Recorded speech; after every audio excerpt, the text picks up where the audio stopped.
Hello, dear kids. How are you, beta?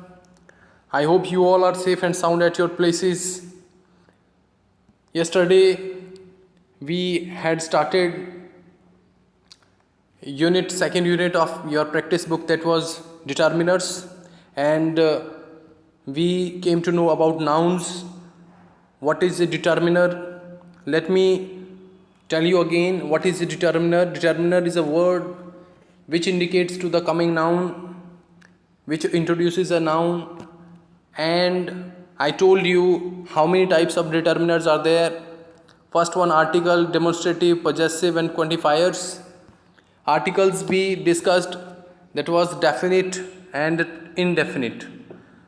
The is a definite article, and a or an both are indefinite articles. We came to know how to use a definite article the. It refers to a definite noun, specific noun, एक particular noun की ओर इशारा करता है. The उसके साथ ये use किया जाता है. जैसे मैंने आपको बताया था, जैसे the Ganga, the Pawan Hans, the mountain view, the Hindu, these things are very like specific. Definite चीज़ों के साथ ये यूज़ होता है. एन का यूज़ हमने सीखा था कल कि एन को कैसे यूज़ किया जाता है. एन का यूज़ हम लोग करते हैं सिंगुलर काउंटेबल नाउन के साथ में, beginning with a vowel sound.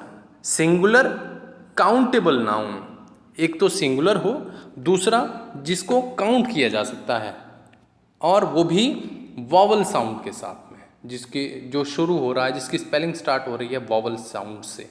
Not vowel sound. Please listen, vowel sound. So an honest, here you can see that this word honest, it is not pronounced as honest, this is honest. O sound is there, तो इसलिए an लगा. an MLA, a का sound आ रहा है MLA, तो an लगा. an umbrella, अ के लिए a vowel यूज होता है, तो an लगा. so we can say कि अगर किसी भी वर्ड को आप प्रोनाउंस कर रहे हैं और द फर्स्ट आपका प्रोनाउंसिंग जो साउंड है that is A vowel sound, तो वहां पे एन का यूज होगा. Now what about A? A is used with singular countable noun beginning with a consonant sound. Singular भी हो, काउंटेबल नाउन हो, और वो भी किससे? काउंटेबल, एक कॉन्सोनेंट साउंड से स्टार्ट हो रहा. The spelling of that word must be started with a consonant sound. A consonant sound, as you know it very well, we have vowels A, E, I, O, U, ये 5 vowels हैं. Rest all the alphabets are consonants. So तो जो consonant sound वाले वो जो words होंगे उनके साथ में ए का यूज. जैसे ए यूजफुल का, अब बहुत सारे बच्चे ये सोचेंगे कि सर ये तो यू, यहाँ पे यू जो यूज़ हुआ है, ये तो you, A, E, I, O, U, sir ने अभी बताया कि ये वॉवल होता है, लेकिन सर ने इसके साथ ए लगा दिया. But let's make it clear, जो ये यू है, जब हम इसको बेटे प्रोनाउंस करेंगे, यू को, हम इसको यू ऐसे प्रोनाउंस कर रहे हैं, इसको YOO, इसको ऐसे प्रोनाउंस कर रहे हैं, य प्रोनाउंस कर रहे हैं. तो य, वाई क्या है? वाई एक कॉन्सोनेंट है. तो सर ने क्या बोला? कॉन्सोनेंट साउंड के साथ क्या यूज होता है? ए यूज होता है. कॉन्सोनेंट साउंड के साथ में हम लोग ए का यूज करते हैं. तो इसीलिए यू का साउंड अ नहीं आ रहा है, ए अजफुल का नहीं, ये होता है ए यूजफुल. य के लिए किस लिए लिखेंगे? वाई से लिखेंगे. तो वाई क्या है? कॉन्सोनेंट है. कॉन्सोनेंट के साथ क्या लगता है? ए लगता है. ठीक है. नेक्स्ट, ए यूरोपियन मैन, सेम वही ई से स्टार्टिंग है. A, E, I, O, U, sir ने वॉवल बोला कि वॉवल के साथ में एन लगता है, बट ई जो है वॉवल है, बट हम लोग ए का यूज़ कर रहे हैं इसके साथ. क्यों? क्योंकि हम लोग इसको ई यूरोपियन नहीं पढ़ रहे. ठीक है, हम लोग इसको यूरोपियन पढ़ रहे हैं वाई से ही. अगेन वही केस है, वाई से पढ़ रहे हैं. तो y जो है एक कॉन्सोनेंट है, कॉन्सोनेंट के साथ क्या यूज होगा, a यूज होगा। ठीक है बेटे। Then a wooden table, w, wooden table, व के लिए w, तो ऑटोमेटिकली ए येलो शर्ट, देखो y के साथ में a लगाया, y consonant. A union, again union. A unique class, a unique class. So आपको पता लग गया होगा अब कि कैसे इनको यूज़ करते हैं। ए और एन में क्या डिफरेंस है।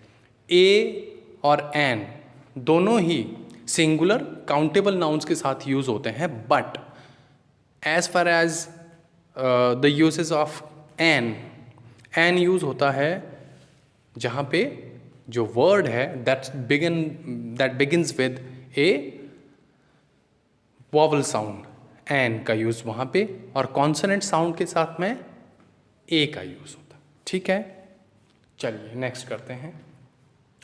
Possessive determiners. पोजेसिव डिटर्मिनर्स क्या होते हैं?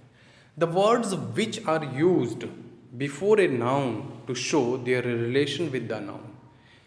ऐसे वर्ड्स जो कि नाउन से पहले यूज होते हैं before a noun to show their relation with the noun, और उनको यूज़ किया जाता है नाउन के साथ में उनका रिलेशन बताने के लिए। जैसे this is my car, this is my car. Now in this sentence you can see we have a noun, we have a noun. Noun मैंने आपको बताया था, naming words, name of any person, place, thing. तो ये जो car है ये एक नाउन है। नाउन से पहले क्या यूज़ हुआ है, एक वर्ड माई। तो ये जो माई वर्ड है ये पोजेशन को, रिलेशन को बता रहा है, उस कार का और मेरा रिलेशन बता रहा है। That is this is my car. तो माई वर्ड जो है ये एक पोजेसिव डिटर्मिनर हुआ।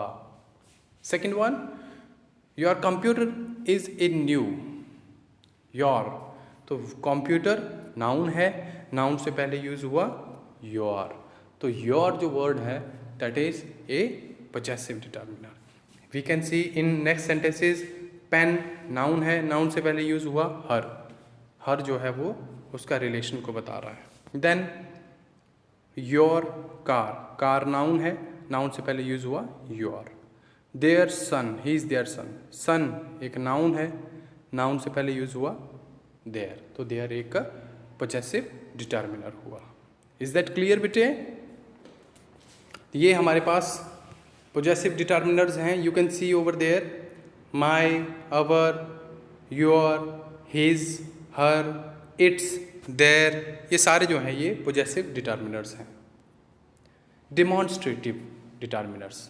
डेमॉन्स्ट्रेटिव डिटर्मिनर, डेमॉन्स्ट्रेट होता है टू शो, कुछ चीज़ की ओर इशारा करना, पॉइंट आउट करना, इंडिकेट करना, that is called demonstrative determiners. Demonstrative determiners चार डिटर्मिनर्स होते हैं बेटे, दिस, दैट, दीज, दोज। ये चार जो हैं डेमॉन्स्ट्रेटिव डिटर्मिनर्स हैं। ये इशारा करते हैं किसी चीज़ की ओर। ये किसी चीज़ की ओर अगर आपने पॉइंट आउट करना है तो उनके लिए इनको यूज़ किया जाता है। जैसे for example, this car is black, this car. So this car, you can C car a noun है, तो दिस कार, अगर मैं ये दिस को हटा दूँ यहाँ से, फॉर द टाइम बिंग मैं इसको अगर मैं हटा दूँ तो क्या बन जाएगा, ये car is black, car is black. अगर मैं दिस लगा दूँ, इसमें दिस को ऐड कर दूँ तो बन जाएगा दिस कार। तो दिस कार मतलब ये वाली जो कार है वो पॉइंट आउट कर रहा है, एक कार की ओर इशारा कर रहा है। Next, that apple is raw, that apple is raw. Apple, apple that is a noun. अब वो जो दैट है that is use to point out, to indicate, to show towards the apple. It shows, it indicates toward the apple, so that apple.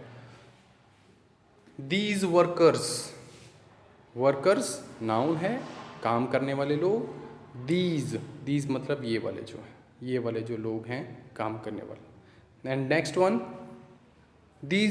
those trees are very beautiful, those trees, trees are nouns, और noun से पहले use हो गया those. अब बेटा इसमें एक ये बात याद रखो आप, एक छोटा सा डिफरेंस है इनको यूज करने का। दिस, दैट, दीज, दोज, ये जो दिस और दैट है, ये दिस और दैट, ये दोनों ही सिंगुलर के लिए यूज होते हैं। दिस और दैट सिंगुलर नाउन के साथ में, और ये जो दीज और दोज हैं ये होता है प्लूरल नाउन के साथ में। जब आप एक चीज की बात कर रहे हैं, एक नाउन की बात कर रहे हैं, तो वहां पे दिस और दैट, और जब आप एक से ज़्यादा नाउन्स की बात कर रहे हैं वहाँ पे दीज और दोज। एक और डिफरेंस है इसमें, जब आप नियर बाई चीज़ों की ओर इशारा कर रहे हैं, जब कुछ ऐसे नाउन्स जो आपके बहुत नज़दीक हैं, जैसे मेरे नज़दीक अभी एक टेबल है, तो मैं बोलूँगा this table, this chair, this door, this fan, ठीक है, ये मेरे नज़दीक है, तो उनके लिए मैं यूज़ करूँगा दिस, उसके लिए मैं यूज़ करूँगा दिस। जब कोई चीज़ आपके नज़दीक है तो उसके लिए दिस। और these, these pens are mine, these chairs are broken.